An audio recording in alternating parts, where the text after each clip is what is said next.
Hello, welcome back to another breaking news update. My name is Jimmy Boyd, and you are watching Boyd News. I want to thank you so much for tuning in today. I've got a huge update coming out regarding NATO that I want to share with all of you. So, just today, top leaders of 8 NATO nations, along with Mark Rutte, the Secretary General for NATO, they met for a meeting in Helsinki, Finland, which is the capital. During this meeting, they also held a summit called the Summit of Baltic Sea Allies.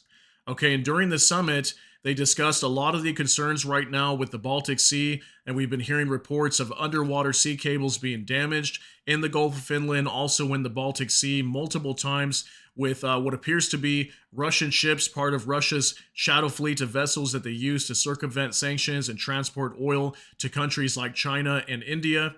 And they wanted to do something about this. We've been talking about this for a little while now, and NATO's been coming out saying that they need to respond. They need to step up their patrols. And some countries have already started to do that. Estonia, I know for sure, and Finland have been stepping up patrols with their navy.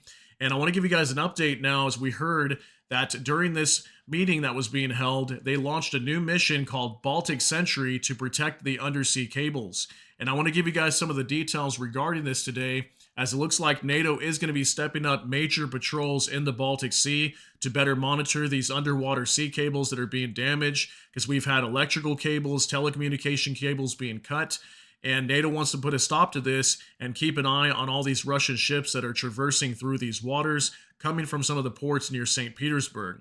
So we're going to go ahead and jump into this. I'm going to show you all these details here today.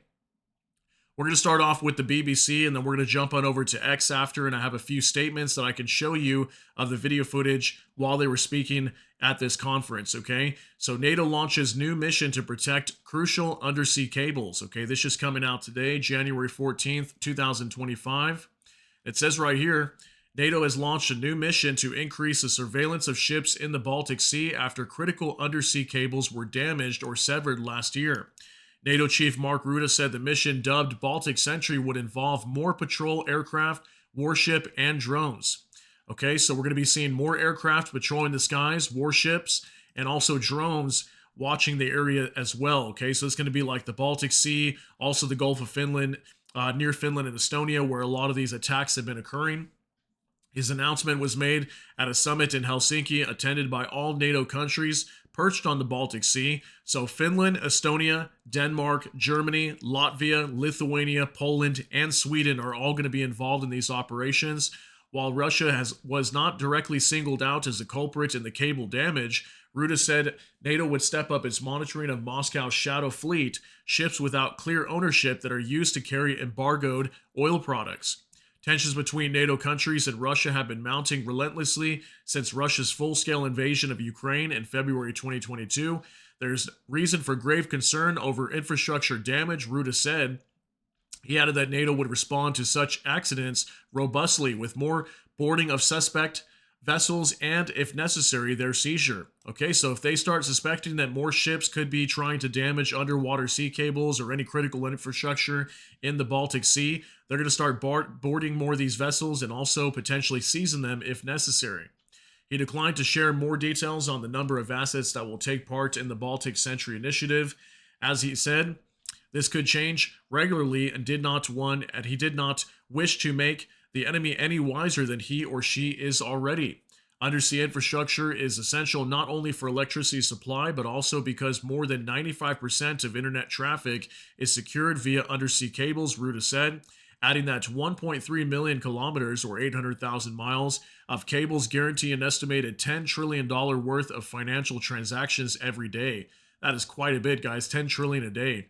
In a post on X, he said NATO would do what it takes to ensure the safety and security of our critical infrastructure and all that we hold dear. There's been an uptick in unexplained damage to undersea infrastructure in the Baltic in recent months. Okay, so there's more information on this article. I'll link it down below in the description for you guys if you want to read some more of that. And by the way, if I didn't mention, this was a photo coming out from that summit today, okay, as it was being held between these NATO allies. So let's hop on over to X now, and I've got a few things I can show you over here.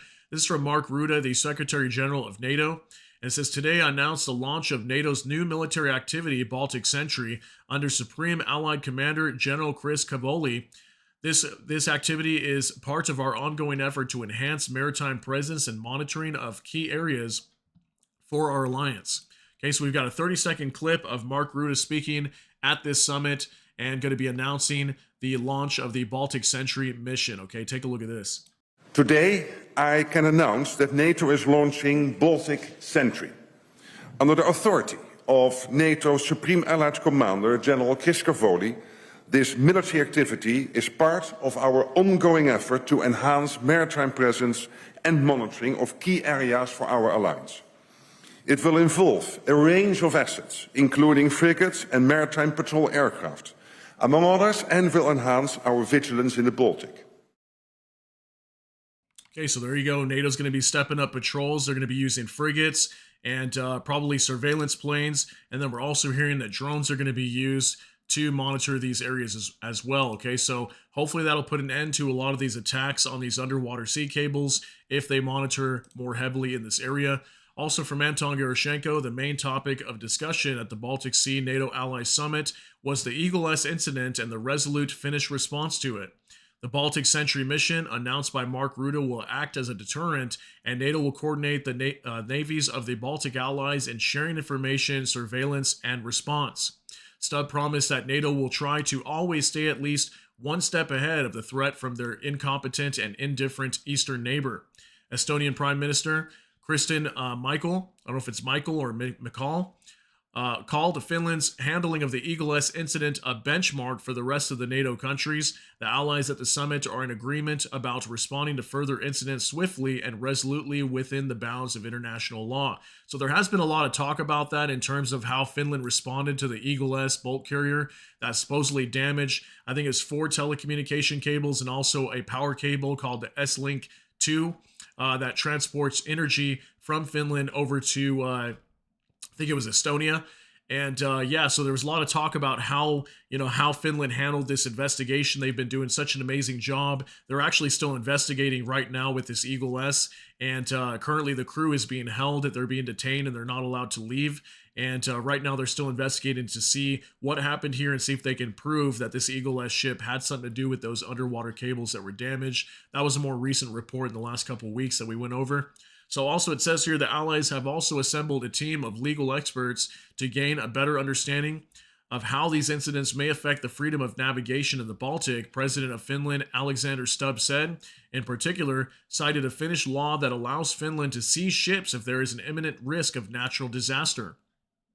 In the joint statement following the summit, the participants once again underlined the risk that the Russian shadow fleet poses to the maritime and environmental security in the region and globally. So something I want to mention when it's talking about this, how they mention here too that there's a Finnish law that allows Finland to seize ships if there is an imminent risk of natural disaster. I wonder if they're talking about how, many of these ships have, some of them have been sinking and leaking oil. It's already happened 3 or 4 times because a lot of these ships that Russia's using right now, they're very old. Some of them are 15 to 20 years old, some up to 30 years old, and they're just rusted out and falling apart, leaking everywhere. And because, this could cause like an environmental disaster in the Baltic Sea, that could be a reason that maybe Finland or in other countries like, hey, we need to seize this ship, check to make sure that it's seaworthy, because they did find also that the Eagle-S was not seaworthy. When they did an inspection on that ship recently, they found out there was something like 6 or 12 deficiencies with that ship, and it was not ready to be sailed, okay? So let's go ahead and take a look at here of President Stubb out of Finland, what he has to say. When we're talking about attacks on critical infrastructure, at the end of the day, it really doesn't matter who did it and why they did it, because the consequences are always the same. It's damage, and our job is to try to prevent that damage from hitting society in general. The problem is that sometimes to the east of us, we're dealing with a country which has a combination of incompetence and indifference. And when that happens, I think we have to be always prepared and therefore try to stay at least one step ahead.